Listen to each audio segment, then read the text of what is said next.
Kudeaketa aurreratuaren europaraztea momentu garrantzitsu bat da. Erakunde ezberdinak batu egiten dira euren esperientziak, euren praktika onak, euren ikasketak partekatzeko eta batzuek besteetatik ikasteko, ez? Orduan, aurten zeri buruz hitz egingo dugu? Kulturari buruz. Kultura bada gure erakunde guztietan dagoen zerbait guztiz garrantzitsua da. Ze erakunde baten pertsonak nola egiten diren gauzak, bazkideekin edo hornitzaileekin dituzten harremanak kulturaren araberakoak dira.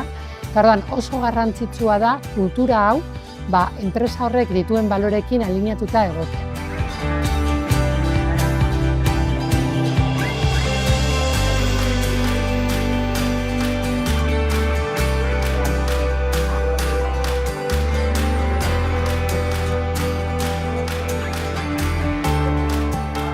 Lo que yo he intentado hacer ha sido sensibilizar un poquito respecto a la importancia que tiene aprender, pero no desde el punto de vista individual, sino colectivo, y sobre todo incorporar el aprendizaje como una dimensión mucho más amplia de hacer un curso con un profesor, con un ritual, sino un aprendizaje permanente, una dinámica de estar siempre pensando respecto de si volviera a hacer lo que he hecho, qué cambiaría, qué puedo mejorar y qué cosas no sé y tengo que aprender. Entonces hemos hablado de incorporar el aprendizaje dentro de los procesos de trabajo.